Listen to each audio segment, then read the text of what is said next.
So today I'm going to talk a little bit about what I've been doing in open access, and that's going to consist of a background to open access in general, what it is, why it's come about, and the different convergent political histories that have led to that, followed by some of the difficulties we face in the humanities disciplines with the political imperative and drive towards open access, and then I'm going to talk about the Open Library of Humanities and what we're doing there.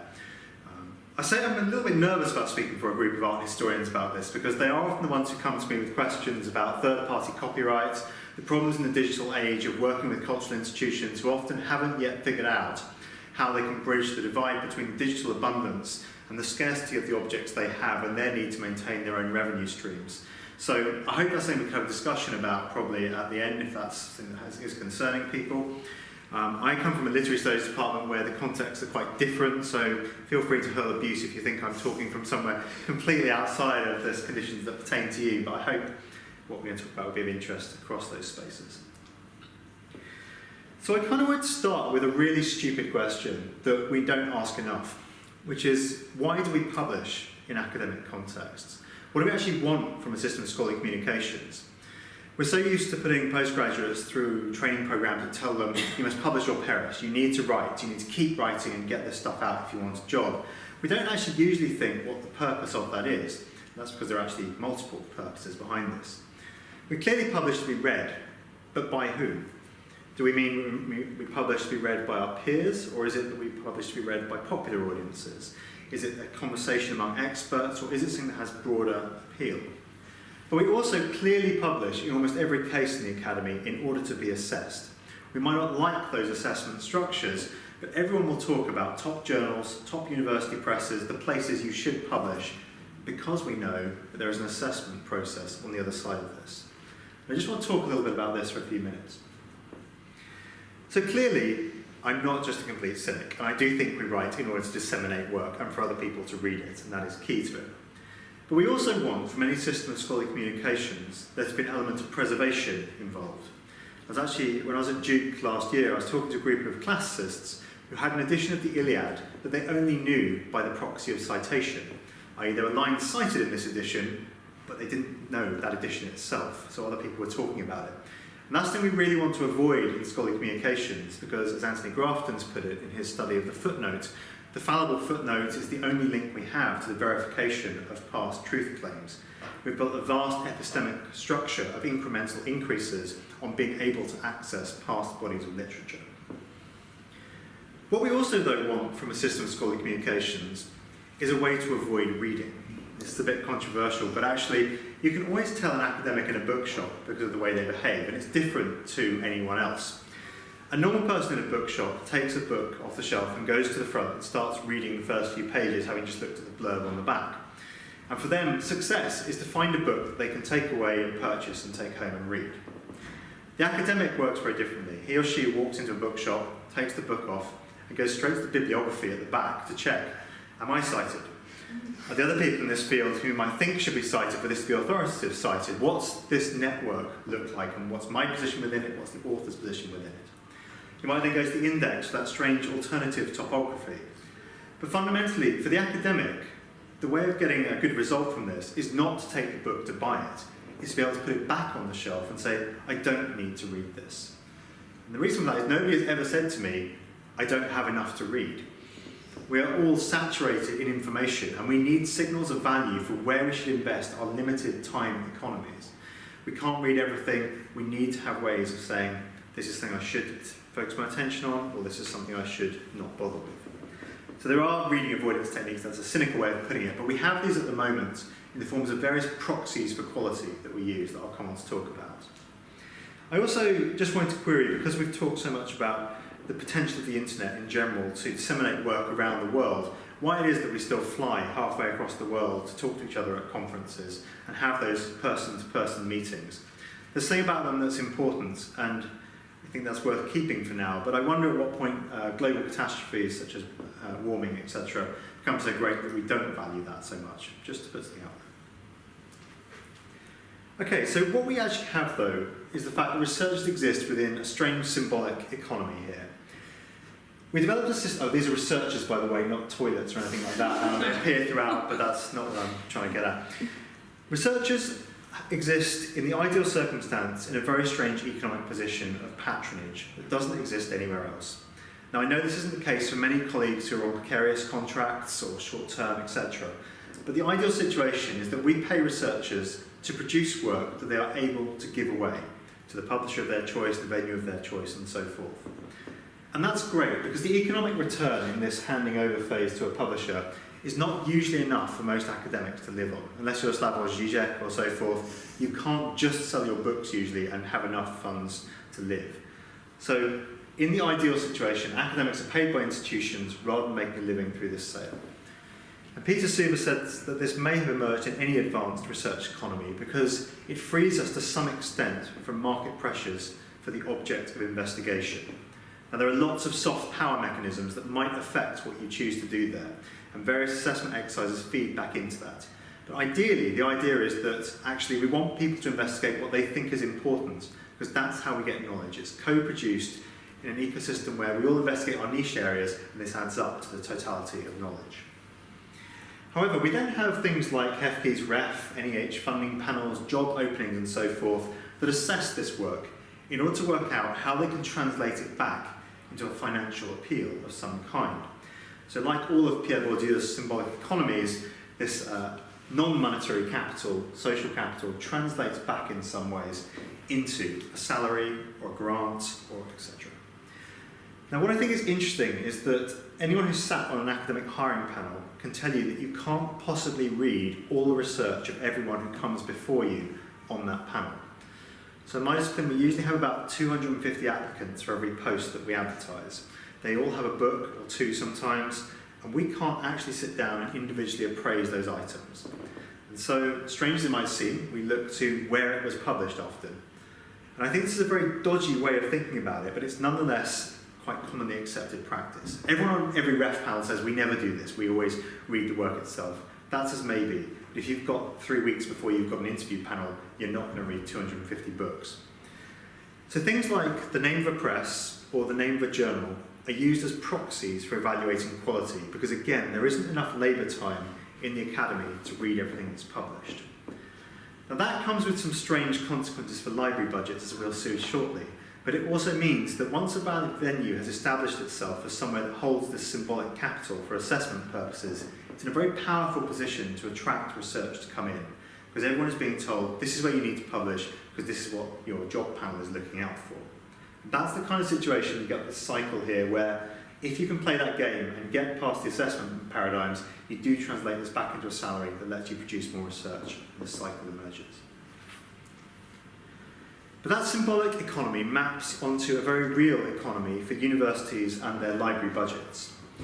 So in this, again, circular diagram, we have researchers, publishers, and libraries, and I've labelled the libraries a bit cheekily here with a bank symbol, but we'll see why that is shortly. So researchers give their work to publishers usually for little or no remuneration. In monograph publishing and trade crossover books, there is possibly some case of royalties. But in the majority of research articles, for example, we know that this process goes unrewarded. We also have an estimate by the Research Information Network from 2008 that the unpaid non-cash costs of peer review were £1.9 billion given by academic institutions on the time of their researchers. But of course, researchers think of it as doing a service for other researchers, not doing it for publishers, so kind of interesting crossover there. But then we have this group of agents called publishers over on the right. Now, publishing is not a space dominated by a single type of entity, and publishers is not one group. You can't just talk about publishers. There are massive publishers like Elsevier that I'll talk about shortly, and there are university presses that have won the lawsuit away from bankruptcy, and a whole spectrum in between of different types of entity, different corporate structures, different mission groups. The problem is that the big publishers, and there's about 5 of them, dominate this space in scientific publishing primarily. So Elsevier is the most well-known of these. It's absolutely enormous. It publishes up to 40% of all scientific outputs around the world, and it made a 37% profit on a revenue stream of 2.06 billion and a profit level of £780 million in 2012 off publishing scholarly research articles. That's a pretty extreme end of this figure, but the UK has just entered into a new 5-year deal with Elsevier that has been a percentage increase on what they paid for the last 5 years, and almost every institution is going to feel compelled to take that deal because they own so much of the research body of work here. Now in the humanities, it's not quite that bad in most cases. There are commercial publishers. Taylor and Francis, for example, made £128 million off its journal publishing in that same year. And Bloomsbury, for example, has been acquiring other presses at quite an alarming rate. And what you tend to see is that small presses like, what's it called, was it Ashgate, the historical publisher, you know, a great place if you needed to publish on church pews, 1838 to 1839. It was known very well in certain historical fields for its attention to niche, but it's bought out by a big commercial publisher, and then actually that editorial team were laid off, and it's just assumed the backlist, and they don't do that anymore. So these systems seem to me to tend towards top-loading and centralisation among a few entities who then make a lot of money out of it for various reasons of copyright and ownership. Now the challenge is, regardless of whether there are good actors in that space or bad actors, that libraries can't afford to subscribe to all the material that they need. Since 1986, the cost for each institution of subscribing to all the research material they might possibly need if they have sciences, humanities and a broad base of what they're doing has risen by 300% above inflation. And that's due in part to the mass expansion of higher education.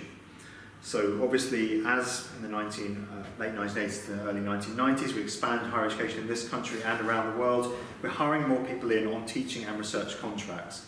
We're then quantifying for exercises like REF how many outputs they should produce. There is a commensurate increase in publishing labour to go with that. So we should expect this to grow at an above inflationary rate. However, the challenge is that this diagram is cyclical, and researchers are the ones who then can't access the work that they were publishing in the venues that their own libraries can't afford. And there's a lot of talk among Parliament and other sort of centre-right bodies about why this doesn't work as a market. And it's kind of obvious, because no researcher has ever said to me, I didn't publish in that journal because my library can't afford it. What they're thinking of, obviously, is the stature among their peers, the reception among a group of experts who have taken this as a curational space where they know high-quality material will appear. And the library bears the economic brunt when they ask for them to subscribe for that for the course. So there are multiple actors sort of blinding each other from the actions within this. And librarians are probably at fault too. They haven't actually communicated well with academics over the years to make clear where this problem was becoming unbearable. But it's a very strange cycle, and it doesn't work like a market. There's no price sensitivity, and the outputs are non-comparable. You can't say, I can't read that book, so I'll read that book instead. Actually, each research article or book is unique, it's irreplaceable, it doesn't have a market substitute that you could purchase at a lower price. So I kind of think we should give up on thinking this would work like a market, but that's not, unfortunately, how our governments work at the moment. But it's causing some real problems for our own access to research and beyond the academy, as I've gone on to talk about. So where's it come from? This is a little nod to art history disciplines. I'm sorry, I'm going to use some cliche quotations from various art history type sources in the early 20th century. But there's a more serious point behind what I'm going to say now, which is the digital is often made out to be this completely new phenomenon that has blown everything else out of the water. But I think it's a much more gradual process linked to mechanical reproduction. And it goes back to the beginning of the 20th century. And the digital is just a logical extension of what was happening in that space. So obviously, I'm sure many people in this room know this quotation. Paul Valery, in 1931, wrote a paragraph that I think you can substitute in the word digital at various points, and you get something that sounds exactly like much of the rhetoric we have today. So consider, our fine arts were developed, their types and uses were established in times very different from the present, by men, whose power of action upon things was insignificant in comparison with ours. This is the rhetoric of the digital, supposedly, coming and making everything possible once again. But the amazing growth of our techniques, the adaptability and precision they have attained, the ideas and habits they are creating, make it a certainty that profound changes are impending in the ancient craft of the beautiful. He's talking about art here, obviously, but think about what people have said about scholarly communications and the possibilities we might have in this present moment. In all the arts, there is a physical component which can no longer be considered or treated as it used to be, which cannot remain unaffected by our modern knowledge and power. For the last 20 years, neither matter nor space nor time has been what it was from time immemorial. Those classic things that theorists of the digital say is what is transformed. Space and time is compressed, we are told. We must expect great innovations, that Silicon Valley buzzword, to transform the entire technique of the arts, thereby affecting artistic invention itself, and perhaps even bring about an amazing change in our very notion of art. This kind of radical transformation and break is not a new idea in the 21st century or the late 20th century. It goes back to the 1930s and further. And so here we are for the second cliched quotation of the day from Walter Benjamin here. And I'm picking and choosing what I'm using from this essay, but we can query that later if you like. He says, in principle, a work of art has always been reproducible. He's never tried to see me draw, is the answer to that. Man-made artefacts could apparently always be imitated by men. But Benjamin says that around 1900, technical reproduction had reached a standard that not only permitted it to reproduce all transmitted works of art, thus to cause the most profound change in their impact upon the public. That could be in a ref statement, the impact upon the public. It also could capture a place of its own among the artistic processes. And what I've been thinking for quite a while is that when you take statements by Jaron Lanier from 2010, A Silicon Valley Pariah, they don't sound so different to this process of accumulation over the 20th century. What is it that digital is doing to the way we communicate scholarship? Well, Jaron Lanier is talking here about money. He's talking about when you steal from someone in the digital world and what you actually do. And some people would say that digital copyright infringement is not stealing. It's very different because the original person still has their copy and you didn't deprive them of it. But what you did do, he says, is that you didn't steal from a specific person. You undermined the artificial scarcities that allow the economy to function.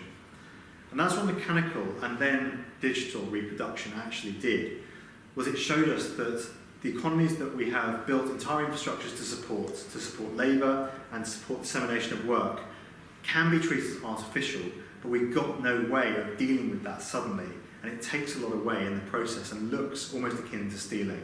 So how we work out, how we restructure this economy, take advantage of the supposed abundance of the digital space, is quite a tricky task at this time. But it's one that is about these underlying economies, symbolic economies, prestige economies, social economies, and material economies of the academy and research institutions. Okay. There are three core problems, I think, at the moment with scholarly communication. And I've touched on one of these already, research access. So that increase in library budgets is called the serials crisis. I'm not going to go over it again, but basically we saw what happened there. The second problem, I think, is about public access. And I fear this particularly in the humanities disciplines, since we seem to be constantly in a state of crisis. Maybe it's more of a chronic illness, but we have this problem of reputation among the public and a problem of visibility. And I'm speaking to real people who have serious problems at secondary school level, I anticipate, in future research trajectory here. And who knows about what we're doing? Who can find what happens in the academy? But we also have an increasingly educated populace. Nearly 50% of the UK come out at age 21 now, having had a university level education. By all accounts, they enjoy what they're taught when they go for further or higher education. But we've then built a system that denies them access to continue reading that. So what do we expect university to become except a place to defer employment and incur debt, and then to be cast out from the ivory tower at the end of it? And this really bothers me, and people often say to me, there is no need for the public to read my research work. And so I'm going to use my prop at this point, which was an email I got last week from a very drunk 22-year-old, actually, but I think it's quite instructive. Dear sir, my name is Brett. I'm a regular 22-year-old in the UK, university educated, owner of a soon-to-be coffee shop. Please, I'm not sure what a soon-to-be coffee shop really is. What is it at the moment? Anyway, please forgive me this email if it does not make sense, especially considering I am well into a bottle of whiskey at 5 AM. I'm a huge fan of the novel Cloud Atlas. I'm no literary scholar, but I admired the Russian doll-esque format of the narrative, in particular David Mitchell's ability to write across genre and period to such a fluid extent. I stumbled across your article based on the difference between the US and UK edits of the narrative of Solomon's testimony purely by chance. I read through your article and it was quite something. Have to deconstruct the whole narrative purely because I live in a different country? Well, that surprised me in truth. It makes me wonder about other books. I don't expect this is an email you would receive often. I just wanted to let you know that you opened my eyes a little this morning. Good luck with your future academic work. Brett. And this made me think I made the very right choice in making that work open access and going against all the instincts of my other colleagues who would tell me that I was throwing this away as a ref output because I was going to a new unestablished journal. Because actually just one person found it by chance and was able to read it.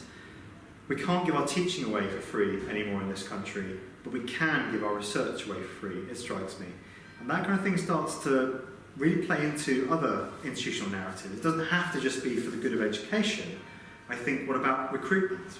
What if school children can find our material and read our work? What if there are other sources that could support the academy in making what we do more visible?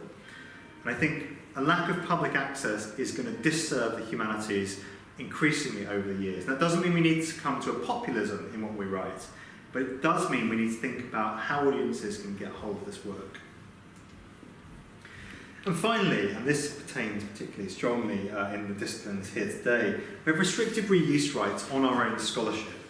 Anyone who's ever published in a conventional commercial press venue will know you sign a copyrights transfer agreement at some point in that process.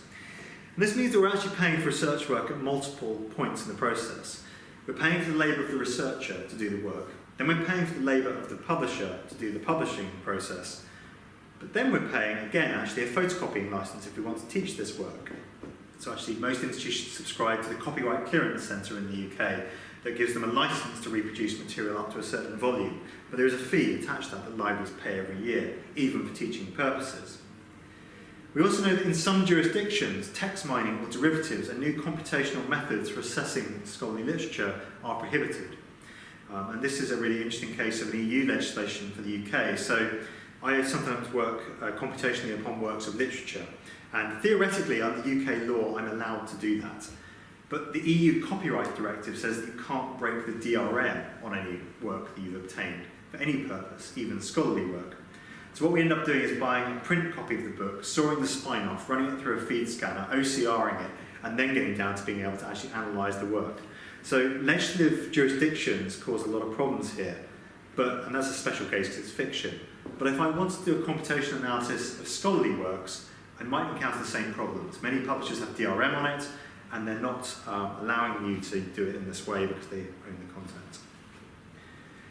We also know that the number one source for people finding out something new, if they search on the internet, is Wikipedia. Now that can be very bad indeed. There are some terrible Wikipedia articles out there, and the reputation it has for it being cat videos is probably deserved in some cases. But it also struck me that there might be an institutional duty to think about where society seeks its knowledge and to improve those sources.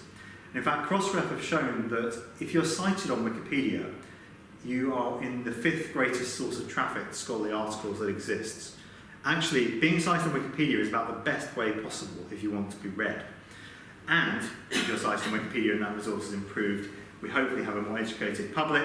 We can think about those liberal humanist histories of democratic citizenship and the importance of an educated population, and that could be a very good thing. I've also been wondering a lot about the colonial nature and legacies in scholarly communication, though. English is the de facto standard for scholarly communication around the world, and we don't have much communication across linguistic bounds here. So scholars who publish in, say, South America, writing in Chilean or Portuguese, for example, often find themselves siloed into publications that we in the global north are less aware of. And it struck me that it's very strange that we've had this discourse of post-colonialism in my field for almost 50 years now, but yet that's still the case. We also have typesetting that's outsourced the Indian subcontinent for post-colonial studies journals at a below par rate of remuneration. This is not an ideal way to be proceeding. And then lastly, this is a real challenge for open access. We have the problem of working with cultural institutions who are not accustomed to changes in scholarly communication and digital publishing. I know full well the challenges in trying to get the British Museum to give you a licence for an open access book to include one of their images. They just don't know what they're talking about. They'll give you a print run figure. Our whole economy is based on this idea of print, so there's going to be a limited number of copies, when actually we could be talking about dissemination at a far greater scale. Also, Simon Tanner from King's has done multiple studies that show that giving your work away as a museum is actually a better way to increase footfall and therefore revenue than you'd get from charging an academic 60 quid to use an image. Anyway. And so we come to this idea of open access, which is not the panacea or cure-all for every ill of the academy, and I wouldn't make it out to be so. But it does seem to address at least some of these problems. And this is the most jargonistic of my slides, so please forgive me. When we talk about open access, we mean peer-reviewed research that is free to read and to some extent to reuse online. We're not talking about dropping peer review standards, we're not talking about making your articles into those cat videos we just mentioned, we're talking about this being rigorous stuff. What we are talking about doing is reconfiguring the economics of how we pay for publishing into a service industry to authors and readers, rather than a sales industry of artifacts to readers, and thereby getting around these problems of blocking people from reading. There are two so-called roads to open access. We have gold and green open access. Gold open access just means that the publisher is doing it. It doesn't imply any specific business model, but it does imply that if a publisher is giving the work away, they have to find some other method of paying for their labour and technology. Now, the most common model that people have implemented so far, actually it's not the most common, but it's the most well known, is the article processing charge or book processing charge. So the model goes like this. If I was previously selling you something, but we're going to make this into a service, when your work is accepted, we'll charge a fee for the work that we do to the author, their institution or funder. Now that, of course, causes grave disquiet in many disciplines, especially at the sums that we're talking about. So Taylor & Francis's APC is about £1,600 for an article. Palgrave's fee for a book is £11,000. Now, good luck going into your dean's office and saying, can I have £11,000 for my Palgrave book? I'd be laughed out the office in a second if I did that. I'm going to talk about what we're doing differently as an economic model for this later. Green open access, by contrast, which is what HEFCE is mandated for the next ref, is where you publish wheresoever you like. So publish in a Taylor & Francis closed journal, publish in your Elsevier venues, whatever, but then put a copy of the work in the institutional repository. Now there's a plus and minus to this, and they're the same thing, which is that publishers are okay with this to an extent. So in the last ref, we found that 96% of submitted articles could have been made available by green open access. The number of people who did so was closer to 6% because they weren't made to, and they didn't know that they could. And so with that kind of data, HEFCE said, well, why don't we just make this a policy? Because actually then, the accepted version of the article could be read. Now I say that's a plus and a minus, because the plus is we can do it right now. You can deposit your work and be 96% confident that the publisher is okay with it. And if they're not, you can look it up and take it down. The minus is that publishers are okay with it. So the big publishers are very okay with it because they know it doesn't hurt their revenue at the moment. So that is dependent upon our libraries still being overburdened and having to pay these subscriptions year on year while colleagues are laid off for reasons of under-recruitment, etc. So it's kind of on the edge. It's good for letting people read our work, but it doesn't fix the economic crises that I talked about. We then have two conditions that pertain to permissibility, which are gratis and libre. Now, gratis work is where, let's say you wrote a blog post online and you put no statement about copyright. Presumably you put it there because you wanted people to read it. So you're allowing people to read it only. But they couldn't then say, put a copy of that on their own website, citing you and doing a line-by-line dissection or critique of what you've done, because that would be violating your copyrights by reproducing the work. Libre open access, which is achieved by a range of Creative Commons licenses, usually says, you can put this work where you like, you can copy it around, you must cite the original person. If you make any changes to it, you must not imply that the original person approved of what you did to it.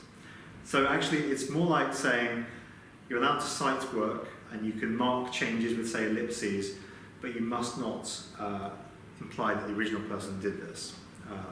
And that has a range of use cases that I can think of, particularly when we say we want more attention to detail and less dilettantism in the academy. If we want to let people cite at greater length than fair use will permit of our own work, so we can have a conversation in print or in published forms, then actually we need to be able to reuse work beyond the bounds of fair dealings provisions in the UK. Okay, so let's talk about some of the problems though. These article processing charges are not great for humanities disciplines. And this is a little bit back of the envelope, but it's quite fun, so I've done it anyway. This represents, in these bar charts, 3 different English departments in the UK. And I know that this one is correct. This one is probably right-ish, and this one is completely fabricated. No, I mean, I've just scaled it up, actually, is what I've done.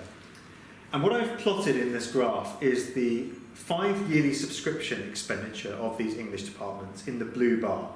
So at the moment, that's what they spend on subscribing to journals. So this not very well off English department spends about 20k per every 5 years on journals. It's not terribly well provisioned. It's got the major journals and they're in bundles, etc. This slightly bigger department does better, and then you can see a linear scaling there. What I've then plotted in the orange through to light blue bars is what this would look like if you took their staff bases, asked them to produce 4 articles, and then paid various rates of article processing charges over a 4-year period. So it assumes that everyone in the UK decide overnight, right, instead we're going to go to an article processing charge model, and we're going to pay 1,500 quid in this orange bar, and every researcher has to have 4 articles for ref, and that's what we're going to pay it for. Now, it doesn't take a mathematical genius to see that this gap here is the extra cost to each of these departments from going down that route at the £1,500 level. In fact, it's astronomically more expensive and concentrated than it was in the subscription period. Plus the fact that it's not like that, just as a shift. You add that blue bar on top because you have to keep subscribing, because not everyone will, in actuality, do that change. Then what I've done is I've plotted different levels, and you can see that at a certain point it does get cheaper for an institution to do it this way, and that could be useful. But the problem is as well that actually for the larger institutions that point comes sooner than it does for the smaller ones. So if you're a large wealthy institution in the first place, you also get an economy of scale in this shift to the mode, and smaller institutions suffer disproportionately there. So it's actually really difficult to find out why this how this can work. But of course, many of the commercial publishers love it because it's an additional monetary source for them that they can charge on top of subscriptions at a period when there's a government imperative to open access.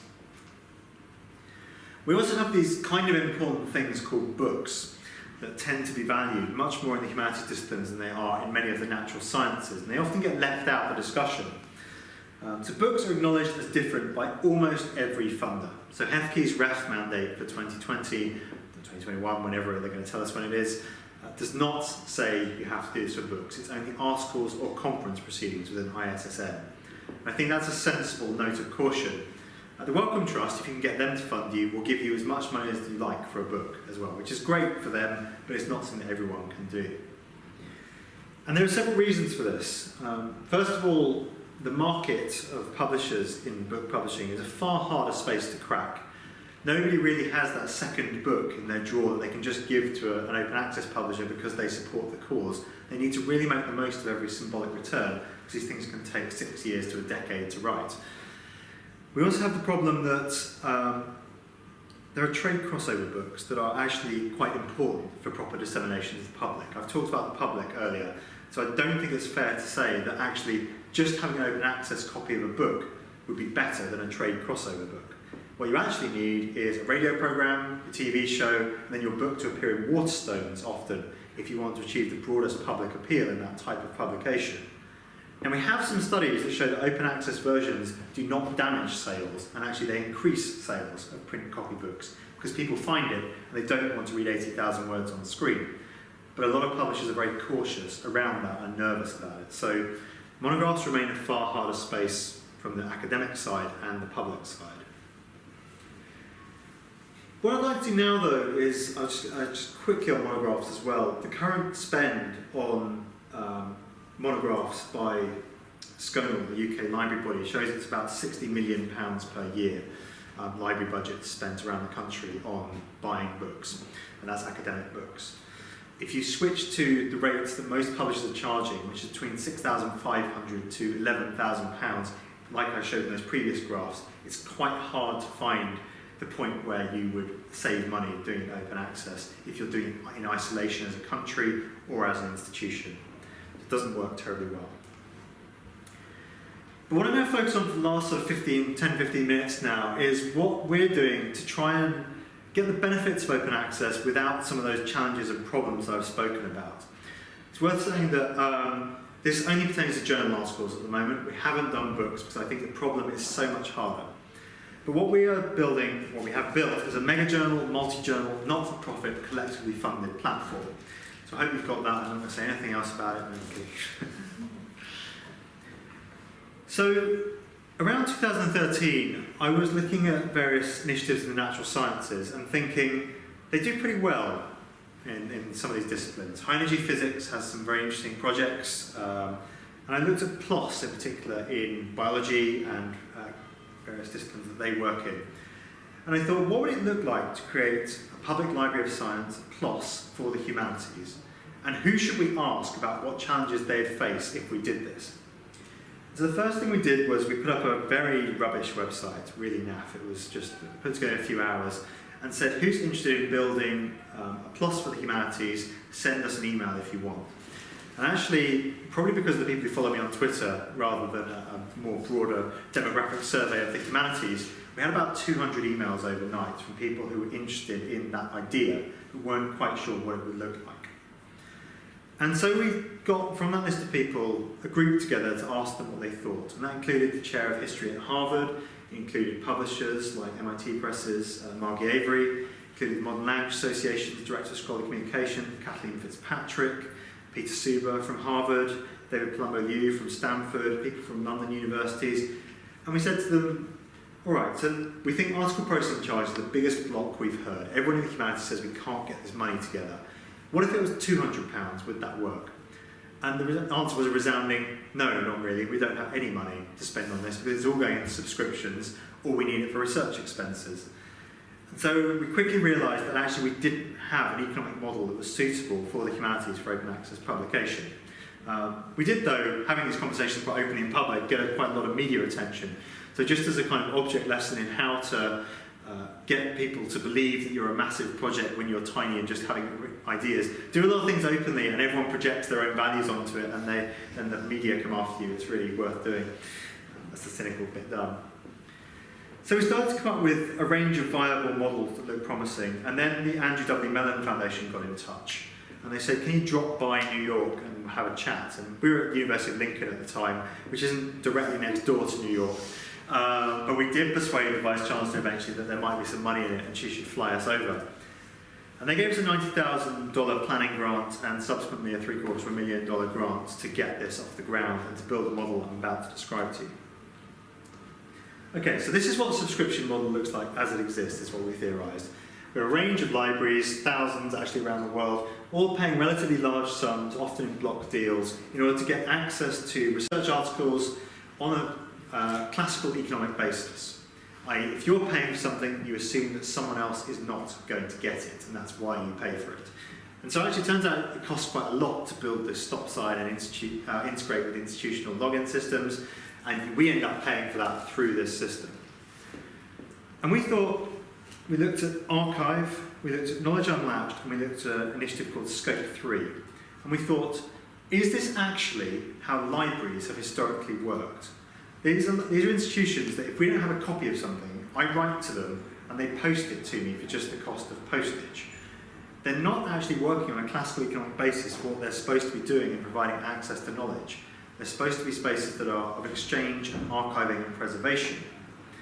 And so we thought, what if you remove the stop sign? What if you could get several hundred libraries to all pay you enough to run a small publisher and then just make the work open access? Would they buy it? And we thought there were several conditions to this. The first was, it has to be a small enough sum. If you could get it under $1,000 each, then actually you might have something, because that's not very much for a university library. A university library director can usually write that off on his or her own discretion. And what if we thought you give them some kind of governance stake in the rate at which this subscription grows? So the problem libraries are faced is competing demands for publishers for more money and research to subscribe to things. What if we said to libraries, well, whenever we want to increase this because we want to do more, we have to put it to you for a vote, but you get a vote if you're one of the people who are paying. Would that be enough of an incentive? And what this fundamentally does, this library partnership subsidy model, is to make a model that looks like a subscription work for open access. It'd be like saying, I need to get 100 quid out of this room at my entity. If I ask Fern for it, she's probably going to say no. But if I ask each of you for 8 quid, I'm looking roughly at the number of people we've got here, actually that becomes more palatable, but we still have the money essentially to do what we need. If we could get 350 institutions to give us $1,000 each, we have $350,000 to run a publishing enterprise. That could actually work. And so we started, and it turns out to be a lot harder work than you would have thought actually. Well, no, when I say it like that, you can probably imagine it's a lot of work, but when we came up with the idea, we never saw the whole picture in advance, because if we had, we wouldn't have tried it, because it would have seemed insurmountable. But actually, we got over 200 libraries financially supporting us in the first year, based on going around, giving them talks, explaining what we wanted to do, explaining the provisions we had for digital preservation, so that if we got hit by a bus or it didn't work, nobody would lose their work, etc. You know, small institutions like Cambridge, Imperial, Harvard, UCL, King's, Yale came on board, but others like Courtauld, I think, is supporting us as well, down to tiny theological colleges in the States on a banded basis. There actually seems to be quite a large appetite for a way to do this differently. And that was encouraging, but we also realised that we had to think about what this economic model was doing and how we articulate it. So we have 18 journals now that are on or supported by the platform after a year and a few months of running. And we had 909 articles among those in the first year. So those are not all front catalogue items. There's a lot of back catalogue import going on there, which is much cheaper. But actually, if you start to think about this in the article processing charge way, what's the cost to each institution here? It breaks down quite well. So with those 909 articles, a lot of them being back catalogue, the cost per institution per article of making this open access was about $1.10 per institution per article, which suddenly doesn't seem so unaffordable. We have a target of 300 plus libraries by the end of year 3, but in that first year we also had 118,686 unique views on each across all the articles. So an average of 131 readers per article. Now obviously that's not distributed in a linear way. There are some that have thousands, some that have very few, but it does actually give us some numbers with which to say there is an appetite for humanities scholarship, because that's far better than you'd get in a year for most closed access publications. But the great statistic that I really like then is, if you break down those views across the number of readers and the cost, it's about that $0.008 per institution per reader, which doesn't seem a huge cost for the dissemination of knowledge, and it's quite an appealing way of pitching this to libraries. But then, when we were about 6 months into this, we encountered an organisation called Linguistics in Open Access, who've given us actually our current and future direction through what they were doing. So the challenge for open access is, at the moment, it costs on top of subscriptions to do it. What you need is a way to get rid of the subscriptions eventually, so that you can move to a model that just funds it, and it's as it was before for scholars. They're not paying individually, but the stuff can be read by anyone. And Linguistics in Open Access was given some EU funding to work out if they could lure some of the linguistics journals away from Elsevier in particular, but other commercial publishers, and onto a pure gold open access model, with a set of principles that they call fair open access, that have cost cap, the idea that a learned society owns the title, the idea that copyright is retained by authors, etc. And they were struggling a little bit to find a model to sustain this beyond their grant period. They thought, this is all very well, but what happens when that money runs out? The editors were getting scared. So we said, what if we underwrite this in the long term, you pay for it in a transition period, and then we flip these journals away onto an open access mode. And that can either be by the journal leaving its current publisher, or it can be by the publisher saying, all right, you pay the article processing charges from your central fund, and we'll make it open access. And so at the end of last year, midway through last year, the editorial board of Glossa, which was a very large, prominent, Lingua, as it was called, the editorial board resigned from Elsevier en masse. We got a letter from Noam Chomsky saying he recognised the new venue they were setting up with us to be the successor to that, and we've got linguistics departments around the world to write letters of support, and they came to us and set up a new journal. But that's the hard way of doing it, because obviously then you don't keep the name. But that was how we managed to get a journal away from Elsevier, with the same editorial board, with the same standards of peer review, same production values, and actually Elsevier's journal is now failing quite badly. They tried to keep on running it, but they couldn't get anyone to take on the positions. But we then worked with various university presses as well to say, okay, we don't want to make your lives hard. We approve of what university presses do. You're good institutions with good missions. Can we fund you to make some of your journals open access? The University of Wales Press came over with its first journal earlier this year to us, and we underwrite the article processing charge for that to become a gold open access venue. Another much more prominent publisher has submitted 2 of its journals to the next round of votes for our libraries. And the condition here is, well, we'd like a little bit of branding because we need all the exposure we can get, but you make the journal gold open access, you tell libraries they can cancel their subscriptions for that amount, and we'll pay you instead. And that's going pretty well. The last thing I'm going to talk about is some of the open source publishing technology we're building as well. It strikes me that very few types of organisation outlive universities for longevity. And that's probably a good thing, given the current political climates. But it also means that I'm anxious that any infrastructure we build could be reused by universities for free if everything went wrong for us. That's been one of my prime concerns throughout, is what if this goes wrong? It's a huge responsibility to take on people's work. What are the backup provisions? And one of these is we've built a range of technologies that are open source that people can reuse where they want. So we've built a JATS XML typesetter, which I can talk about if people want, if they're interested in the geeky details. We've built a CSS regions PDF generator, and we've built a translation layer that I'm going to show you in action shortly. So I'm going to talk about the latter of these two primarily because this is really technical and it doesn't work very well at the moment, but it will when we've got it sorted. So at the moment, when publishers typeset articles, what they usually do is they get your Word document and they go through a horrendous markup process of saying whether this is a paragraph, is this a title, is this an image, is this a caption, and somebody goes through it, tagging each piece of text so that you've got semantic information attached to the document flow.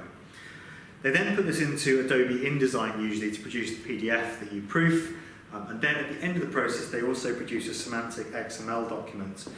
They call this an XML first workflow, but it isn't. They produce this XML document last. And it's not a very good way of doing it, really.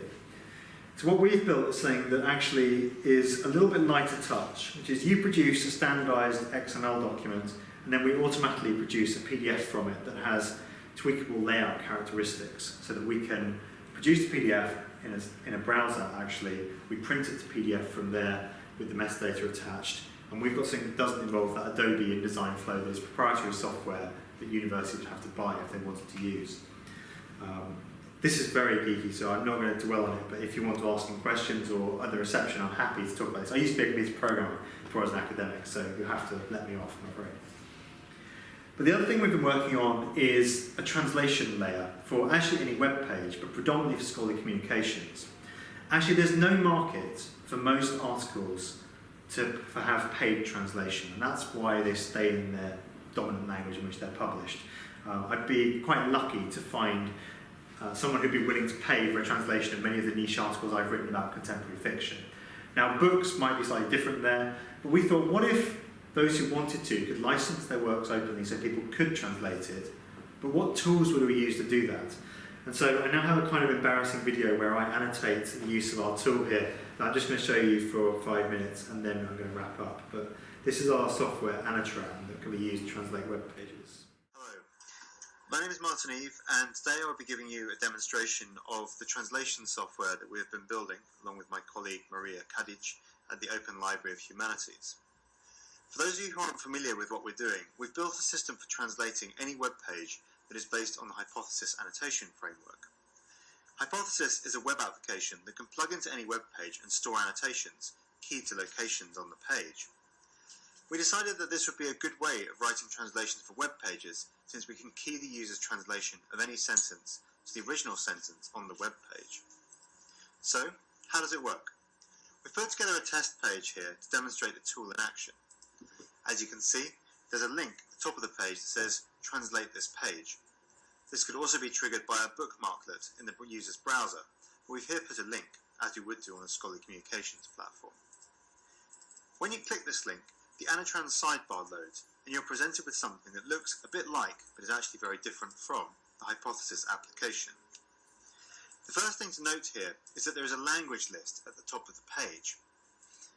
This now lets us move through languages for which there are translations on a page. Below, where the star ratings are, there's a list of users who have translated the page. We'll come back to that shortly. Anyway, let us imagine that I want to write a translation of this nonsensical Latin example page into English. The first thing I need to do, of course, is to log in.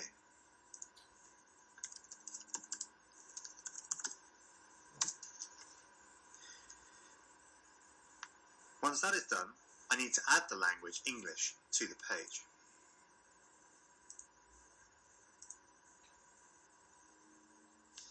Once this is done, because I want to move through the page in order, I'm going to enable our sentence-by-sentence mode for editing.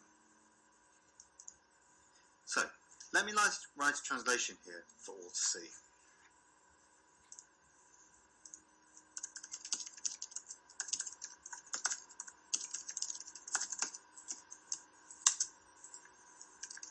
as you can see, I move sentence by sentence through the page.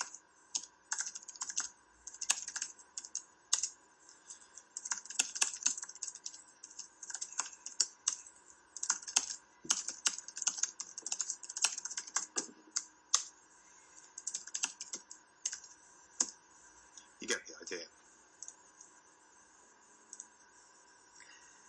Okay, so you probably get the idea by now of how this all works. What happens when we go to view this, though? I'm just going to sign out to demonstrate what this looks like to other users.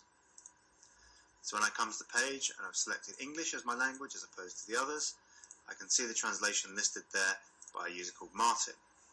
When I click this user, ta-da! The translations that I created are substituted into the page in real time so that you can read them inline in the page itself. If you hover your mouse over the translation, you can see the original text that has been replaced by the substitution.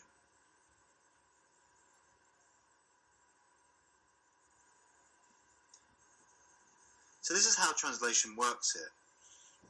However, we also appreciate that translations might want to be restricted in their visibility. That's why there's a group and privacy system for annotations. At the moment, this translation in English was in the public group. However, it's possible to have private groups and to invite others to join those groups. So here's our private group test. We could actually add translation here in English.